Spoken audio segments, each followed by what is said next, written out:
Shalom Bapak Ibu Saudara kasih dalam Tuhan.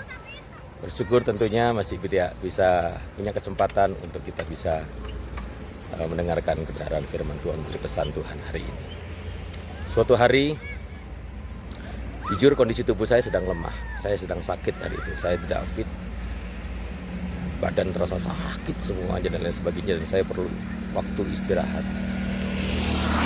Tetapi di saat-saat seperti itu tiba-tiba ada seorang datang kepada saya dan berkata, "Pak, bisa tolong doakan saudara saya, dia sedang lemah, dia sedang sakit dan sekarang sedang seperti diganggu kuasa gelap gitu, setan, sehingga akhirnya nggak bisa terkendali."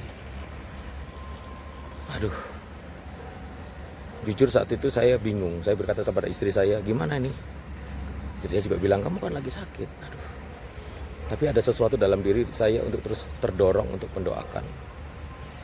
Akhirnya saya ambil waktu doa sebentar.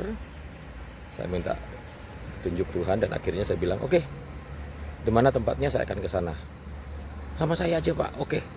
Langsung hari itu juga saya pergi ke salah satu tempat di mana seorang ibu sedang terbaring di pembaringan, sedang sakit, tetapi dia teriak-teriak dan seperti tidak terkendali. Puji Tuhan, setelah kami datang, saya berdoa dalam nama Yesus. Ibu itu mulai tenang dan akhirnya bisa dengarkan suara saya dan meresponi.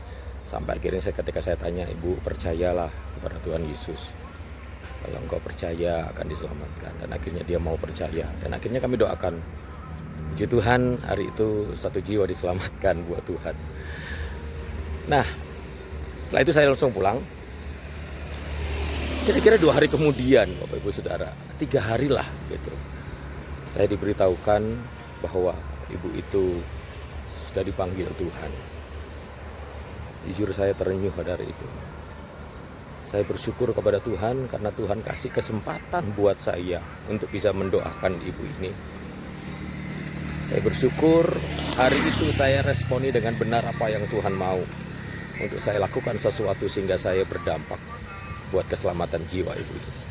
Bapak Ibu Saudara, penulis Ibrani pernah mengutip apa perkataan Daud dalam Ibrani pasal yang keempat. Hari ini ketika engkau dengar suaranya, jangan keraskan hatimu. Anda dan saya sebagai orang-orang yang percaya, setiap hari Tuhan berkata-kata kepada kita, pergunakan kesempatan yang ada. Jangan keraskan hatimu. Kalau engkau masih diberikan kesempatan untuk bisa mendoakan suami, istrimu, engkau bisa punya kesempatan untuk menyayangi mereka, lakukan.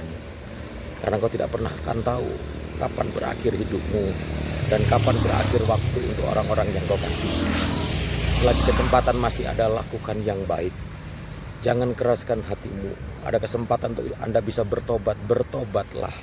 Ada kesempatan Anda bisa berubah, berubahlah. Karena engkau tidak akan pernah tahu kapan akhir hidupmu.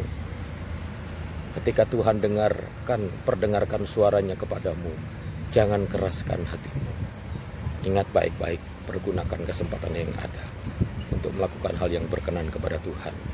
Karena kesempatan itu kita tidak tahu kapan akan berakhir. Kiranya Tuhan Yesus memberkati kita semuanya. Shalom.